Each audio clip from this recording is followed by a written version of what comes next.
నేను మీ కాశెట్టి కుమార్ మాట్లాడుతున్నాను.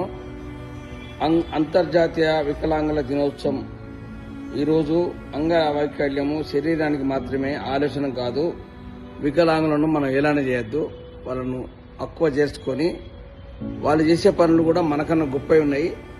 ఈ భారతదేశంలో వాళ్ళకు ఉన్న విలువ మనకెవరికి లేదు. గుర్తుపెట్టుకోండి. ఒక అంగవైకల్యుడు రోడ్డు దాడుతూ ఉంటే తీసుకుపోయి తీస్తూ ఉన్నాడు. ఒక కన్ను లేని వాళ్ళను తీసుకుపోయి అటు దింపుతా ఉన్నారు. వాళ్లకు అన్ని విధాలా ఆదుకుంటా ఉన్నది గవర్నమెంట్ కూడా. సెంట్రల్ గవర్నమెంట్ కానీ స్టేట్ గవర్నమెంట్ కానీ వాళ్లకు అన్ని సౌకర్యాలు కల్పిస్తూ ఉన్నది. ఒకటి గుర్తుపెట్టుకోర్రి, మనం జీవితంలో అందరం చనిపోతాం. అందరికీ సావు అనేది వస్తుంది. కాకపోతే భగవంతుడు వాళ్ళను అంగవైకల్యంగా పుట్టించుడు వాళ్ళ నేరం కాదు. అది దేవుడు అలా ప్రతి ఒక్కరికి ఏదో సృష్టి. అందరూ ఒక్కొక్కసారి అట్లా జరుగుతూ ఉంటుంది. దానికి మనం వాళ్ళకు సహకరించాలి. వాళ్ళు చేసేదానికి మనం ఇన్స్పైర్గా వాళ్ళను సంతోష పెట్టాలి. చాలా మంది రోడ్ల మీద కూడా పాట పాడుతూ ఉంటారు కన్ను లేని వాళ్ళు, అట్లా తప్పులో పెట్టుకొని.